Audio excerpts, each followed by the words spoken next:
ვაგრძელებთ ხდომას ბატონი ბექა სივსივაძე და გიორგი მამაცაშვილი შემოგზავნდნენ თუ შეიძლება დარბაზში.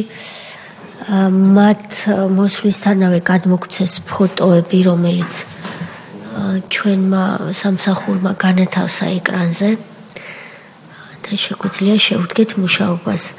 ბატონი გიორგი მამაცაშვილი, ბატონი ბექა. მოგესალმებით. თავიდან როგორც ხვდები, ჯერ ბატონი გიორგი ისაუბრებს? თუ როგორ გირჩევნიათ? მაშინ ბატონ ბექას დაუთმეთ ცოტა ხნით ადგილი თუ შეიძლება. მადლობა. თუმცა გაფრთხილება ორივეზე გავაკეთოთ, რომ დრო მოვიკოთ, თუ წინააღმდეგი არ იქნებით, თქვენ ორივეს გადმოგეცათ დოკუმენტი სამდივნოს მიერ, რომელშიც აღნიშნულია, რომ განზრახახსნა განმარტების მოცემა, ასევე კითხვებზე უარიან პასუხისთვის თავის არიდება ისჯება სისხლის სამართლებრივი წესით და ამის დასტურად, რომ გაფრთხილებული ბრძანდებით ხელი მოაწერეთ ბატონო ბექა, ბატონო გიორგი და შევუდგეთ მუშაობას. მას შემდეგ, რაც ბატონ ბექასთან ამოიწურება კითხვები, მაშინ ბატონი ბექა დაუთმობს ადგილს ბატონ გიორგის და თქვენ თუ გექნებათ სურვილი, რომ მეორე რიგში მოიცადოთ, სანამ ბატონ გიორგისთან გავისაუბრებთ, ეს უკვე თქვენ გადაწყვიტეთ, როცა ამის დრო მოვა. ბატონო ბექა, თქვენ ბრძანდებით პროფესიით ჟურნალისტი, ხომ ასეა? და მადლობას გიხდით მობრძანებისთვის. ჩვენ გვაინტერესებს 2011 წლის 26 მაისს. სად იყავით, რა ხდებოდა რუსთაველის გამზირზე და სააკაშვილის რეჟიმის დროს ზოგადად მედია თავისუფლების ნაწილში რა ინფორმაცია შეგიძლიათ მიაწოდოთ კომისიას? კიდევ ერთხელ მოგესალმებით, მივესალმები კომისიას. მადლობას გიხდით მოწვევისათვის. მადლობას ვუხდი კომისიას, რომ დაინტერესდა ძალიან გაჟღერდა ზოგადად ძალიან ბევრი ისეთი თემა, რაც მომავალი თაობისთვის და ზოგადად ისტორიისთვის ძალიან მნიშვნელოვანი და აუცილებელია. გახლავართ ბექა სივსივაძე, ჟურნალისტი, უპასუხებ დასმულ კითხვას 2011 წლის 26 მაისს, უпроსორეთ 25 მაისის ღამეს, ჩემს მეგობართან და კოლეგასთან, გიორგი მამაცაშვილთან ერთად ვიმყოფებოდი რუსთაველის გამზირზე, სადაც მოგეხსენებათ მიმდინარეობდა სახალხო კრების მიერ ორგანიზებული აქცია. მთელი დღის განმავლობაში და სხვა დღეებშიც ვრცელდებოდა ინფორმაცია, რომ ეს დღე იქნებოდა დაძაბული და შესაძლოა მომხდარიყო დარბევა და შესაბამისად ალბათ არ არსებობს ჟურნალისტი, ვისაც არ აქვს სურვილი ესეთი პროცესი ან არ გადაიღოს, ან არ გააშუქოს და ზოგადად არ გახდეს ამ პროცესის თანამონაწილე. შესაბამისად მეც და გიორგიც იმ აღჭურვილობით და ემოცემულობით, რაც ჟურნალისტ ჭირდება, ფოტოაპარატებით, ხმის ჩამწერი აპარატებით, პრესკარტებით ვიმყოფებოდით, როგორც მოგახსენეთ, რუსთაველის გამზირზე, ვაფიქსირებდით სხვადასხვა მიმდინარე პროცესებს. ცოტა რთულად მოსაყოლი თემაა ჩემთვის, სწორად გამიგეთ, ეს ძიმე ღამე იყო და ყოველთვის ვცდილობ ამ თემას თავი ავარიდო ცუდად მოქმედებს. მაგრამ ვეცდები ბოდიში ვუხდი მსმენელს იმ ემოციისთვის, რომელიც შესაძლოა გამოვხატო. როგორც კი გავრცელდა მოკლედ ინფორმაცია, რომ შესაძლოა მომხდარიყო დარბევა, ვცდილობდით ჟურნალისტები ბევრად სხვა ისეთი მნიშვნელოვანი მოვლენები აღვიბეჭდა, რომელსაც ისტორია შემოუნახავდით, მიყვარს ისტორია.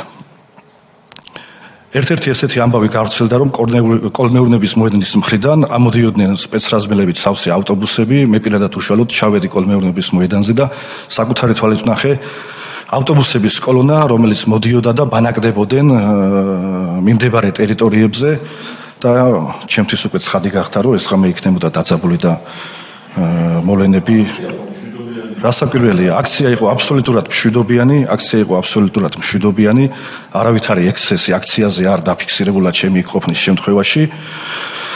მოახლოვდა 12 საათი, რა დროსაც როგორც მახსოვს, წარმომადგენლები მერიიდან, თუ სწორად მახსოვს, მერიის წარმომადგენლობა იყო, მოვიდნენ და გააფრთხილეს, ესე ვთქვათ, აქციის ორგანიზატორები, რომ 12 საათის შემდეგ დაშლილიყვნენ.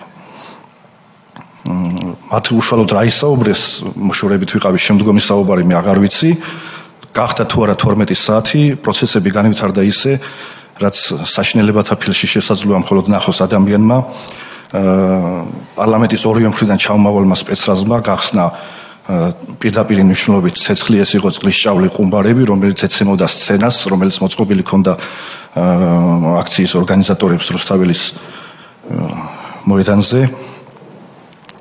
და ცხადი გახდა, რომ ეს პროცესი ძალიან დაიძაბებოდა, რა დროსაც მე და გიორგი შევთანხმდით, რომ გავრიდებოდით მოვლენებს, ვინაიდან ძნელია ხელყუმბარების და წყლის ჭავლის ქვეშ მუშაობა და გადავწყვიტეთ წავსულიყავით თავისუფლების მოედნისკენ, რათა თუნდაც შორი კადრები აგვეღო და შემოგვენახა, ესე ვთქვათ, გადაგვეღო პროცესი.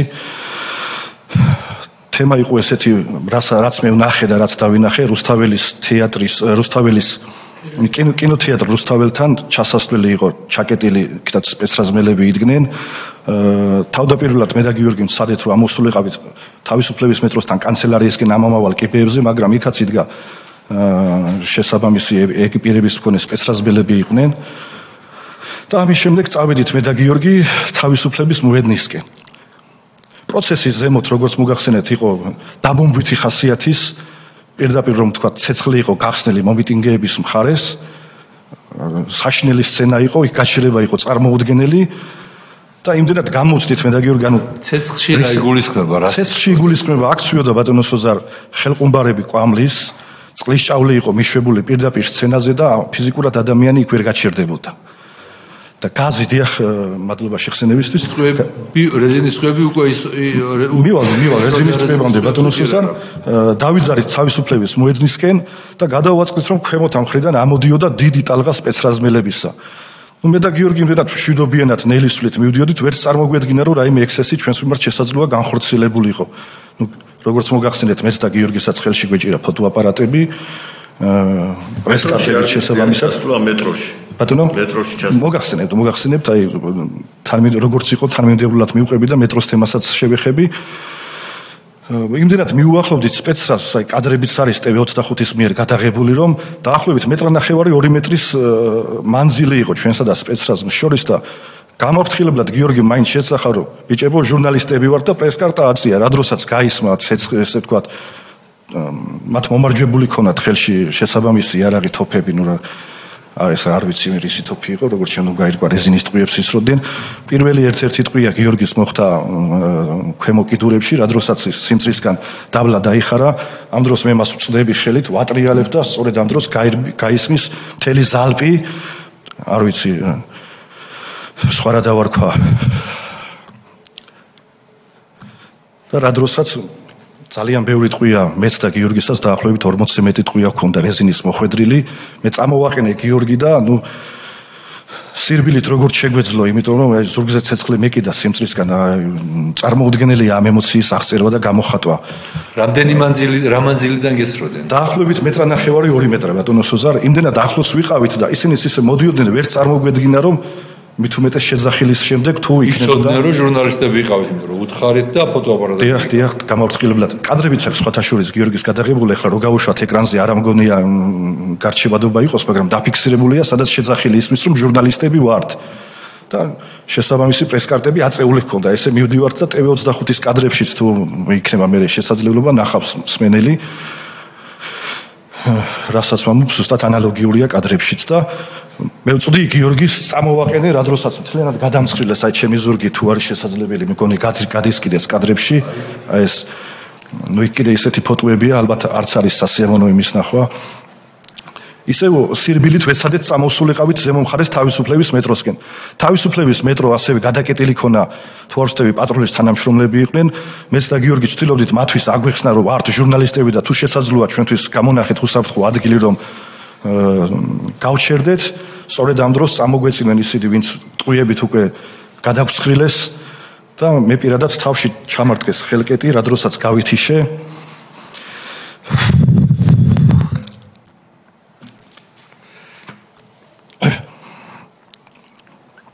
ზუსტად არ მახსოვს, რამდენი წუთით ვიყავი გონება დაკარგული, როდესაც თვალი გავახილე, წყლის გუბეში მქონდა თავი ჩარგული და ხელები მქონდა პლასმასის ხელბორკილით შეკრული. ერთ-ერთი პირველი რაც გავიგონე, ეს იყო ჩემი მეგობრის და კოლეგის გიორგის ხმა, რომელიც თავზე დამდგარ სპეცრაზმელებს უხსნიდა, რომ აქვს აკრედიტაცია ვარ ჟურნალისტი და თუ შეიძლება შეწყვიტეთ ცემა, რომ გავიხედე რამოდენიმე სპეცრაზმელი ხელკეტით უსწორდებოდა გიორგის.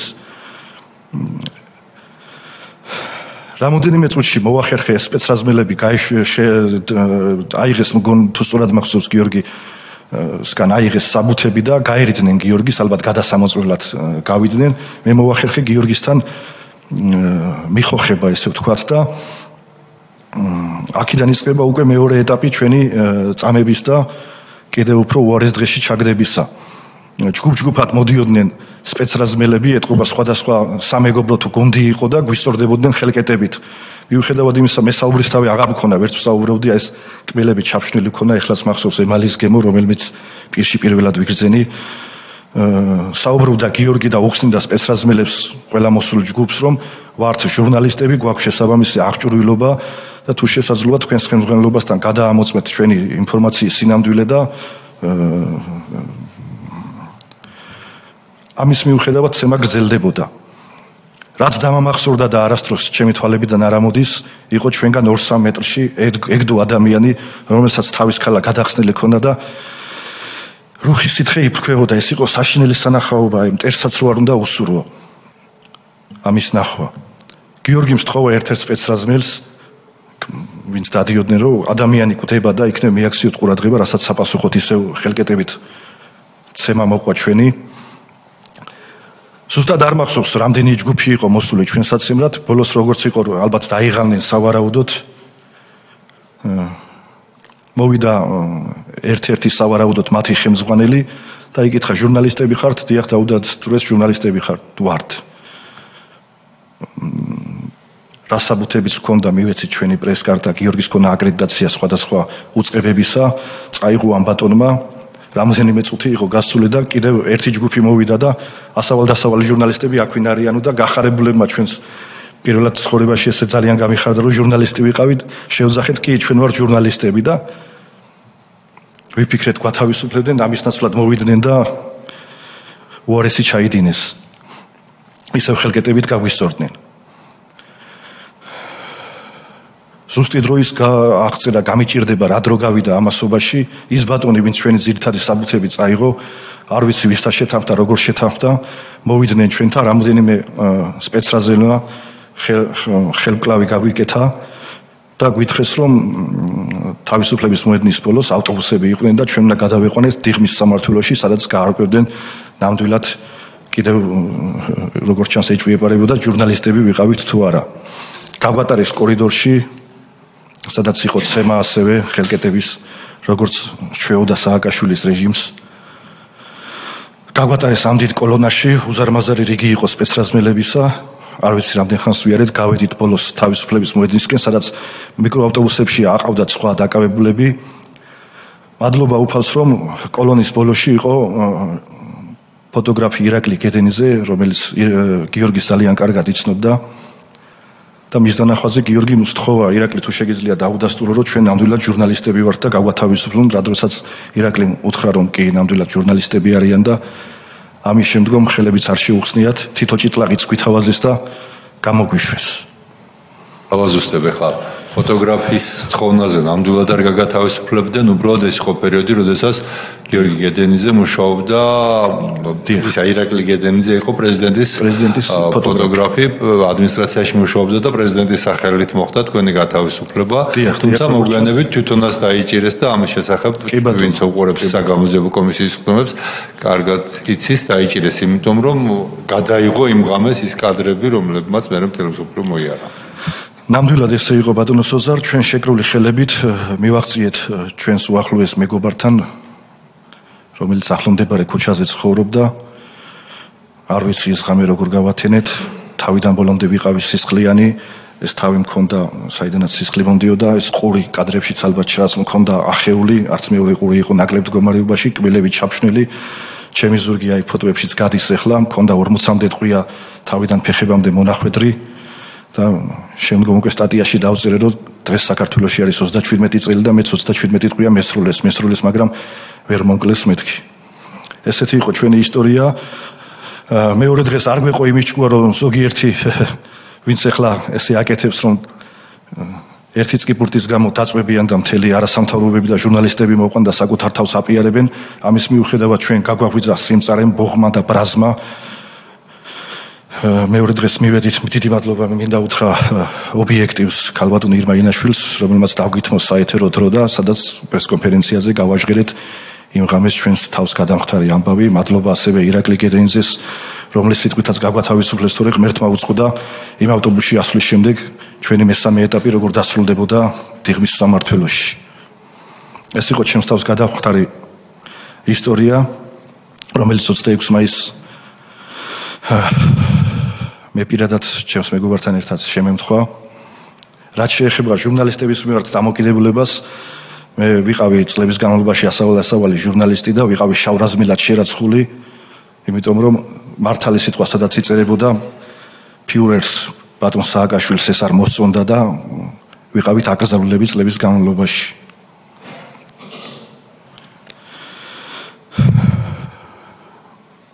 ესეთი იყო ჩემი ამბავი. მადლობა. კითხვები თუ არის?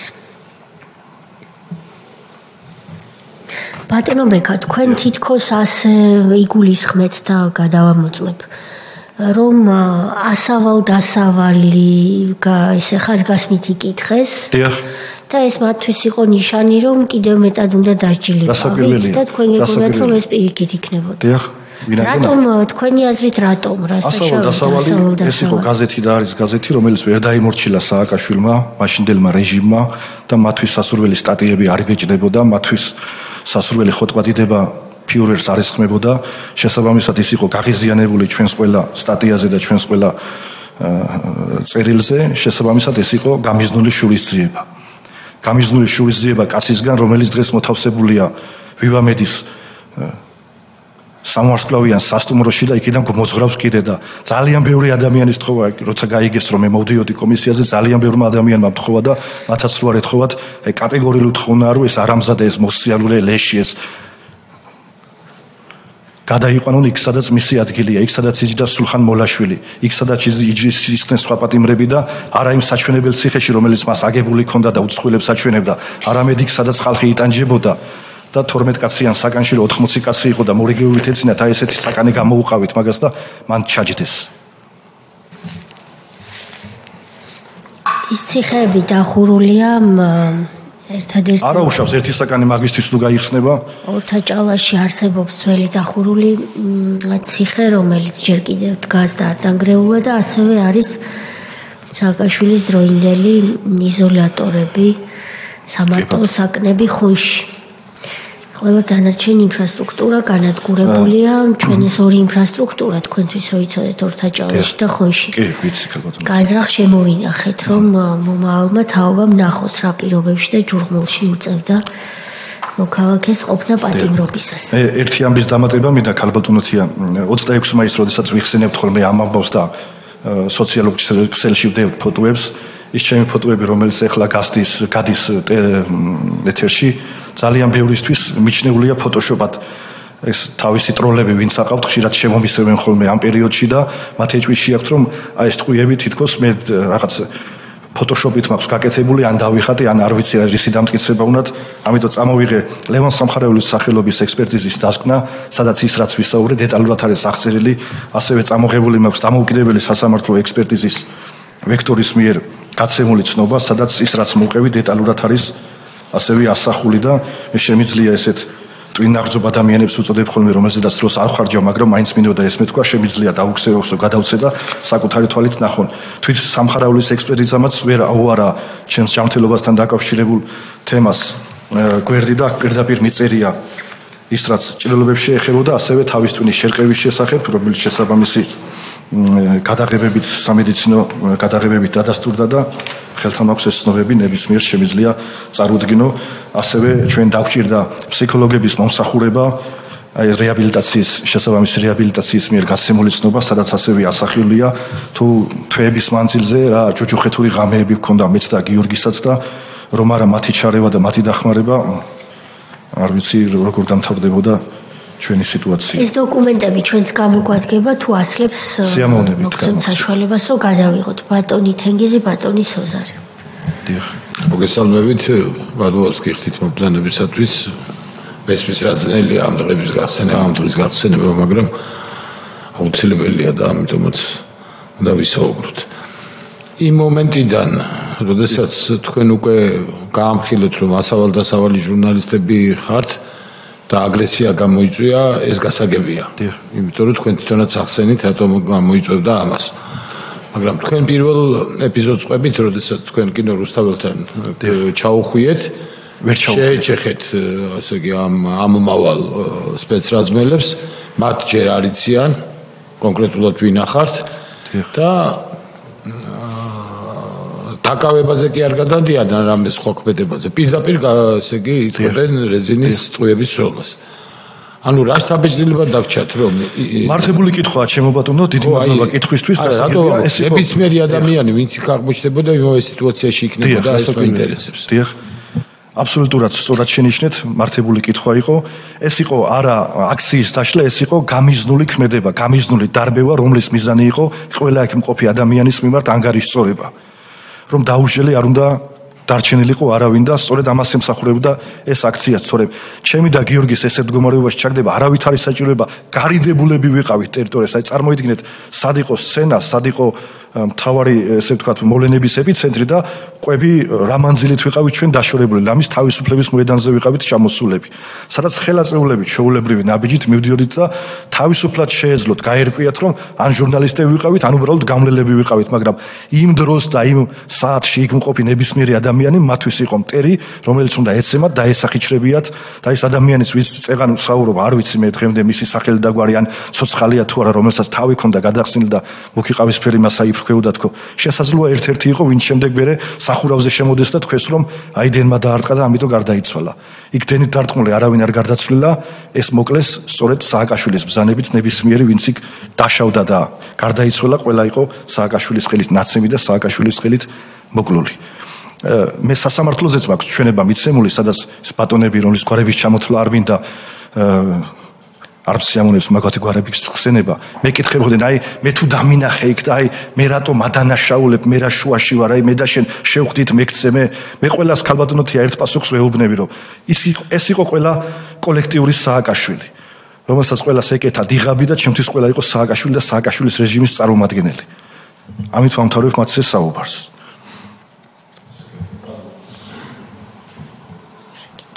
ბატონი სოზარი, ბატონი ილია. ძალიან დიდი მადლობა ბატონო ბექა. უბრალოდ ახლა გისმენდით და ეს ემოცია ისევ აი ფეთქდებოდა და ცოცხლდებოდა თქვენში. თქვენ ახსენეთ რომ ფსიქოლოგების დახმარება დაგჭირდათ და დღეს როგორ ფიქრობთ, აი ხართ ბოლომდე გათავისუფლებული იმ სტრესისგან?